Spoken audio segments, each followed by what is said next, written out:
Hi, I'm Kristen, and today I'm going to be talking about seeing some strange looking orbs with my son in rural Maine. So in 2021, my family and I moved to central Maine to a farmland type of area. We do have a large field. And shortly after moving here, I would say in either late 2021, early 2022, my son was either just about to turn 3 years old or had just turned three. One day he was in the kitchen and it was about sunset, and he started yelling for me and he was saying, "Mommy door, mommy door." And I was in the other room, so I came and I went to go look at what was going on. I assumed that maybe somebody was at the door. But to my surprise, when I got to the door in my kitchen, I looked outside and across my field, I saw there was a very large orange ball, a ball of light. It almost looked like a simmering type of flame type of color, like a low heat type of flame color. And this ball or this orb was absolutely humongous. If I had to guess, I would probably say it was maybe about 4 or 5 feet tall or in diameter. And so this orb was right at the edge of my property, and it was moving behind some pine trees that I have. And so it was moving pretty slow, and it was low because I could see it kind of like moving back behind the branches.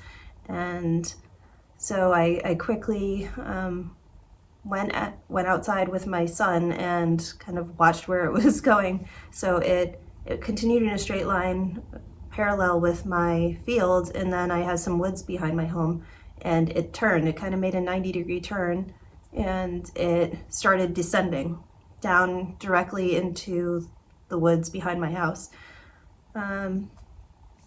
So at that point, I kind of realized, oh, this thing is landing. And it's very strange to think of an orb landing, but it definitely looked like that's what it was doing.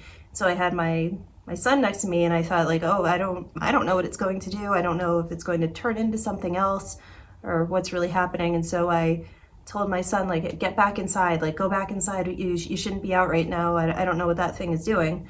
And I got him back into the living room and settled, and I went back outside and there was nothing there.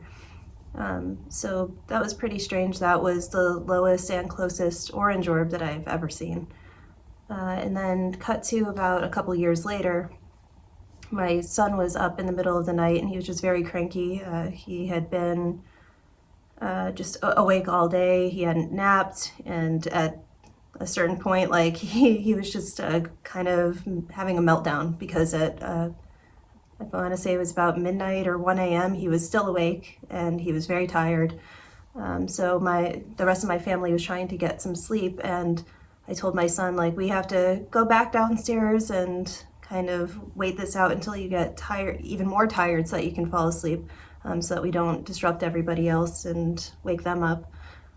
So my son and I went downstairs to the kitchen again, and he was whining, and then he started just completely crying and went into even worse meltdown mode, having an absolute fit. And as that was happening, I was not really sure of like knowing what I should do. That wasn't something that my son typically did. And so as I was kind of looking around and being baffled about like what is the solution to this right now, I saw a little small gray ball come from the room next to me, my den. It was on the far side of the room, and it was hovering maybe 5 feet up. And I saw it kind of zoom from the back of the room all the way over towards where I was. And so this ball, it was about the size of a softball, and it stopped right in front of my face. So it was like kind of hovering right in front of my eyes, maybe about 1 to 2 feet away.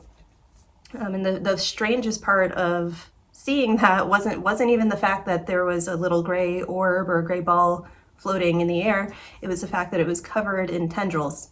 So it was very bizarre looking, very strange. It had just all of these like little kind of like wispy, floaty tendrils that were all over it. And if anybody has kind of gone underwater in a lake or in a creek or just any kind of slow moving body of water, you kind of know how plants move or moss moves when you're underwater.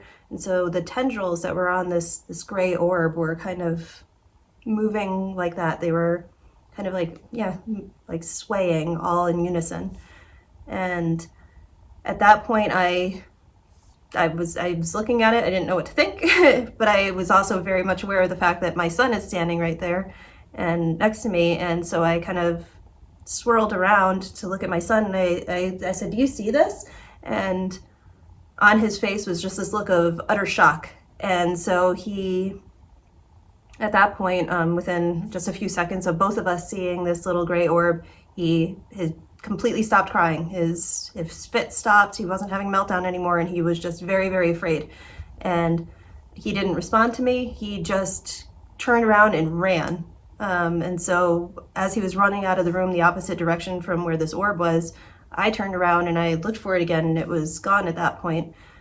So I followed my son back upstairs, and he had run into my bedroom, and he was under the covers hiding next to my husband, which I understand, obviously. That was really, really weird. It was scary, I'm sure, especially for a young child. And yeah, those were pretty much the two weirdest orbs that I've ever seen, and they happened right here on my property. So I guess I'll be telling more stories in the future about other types of orbs or UAPs that I've seen, and I will catch you in the next one. Bye-bye.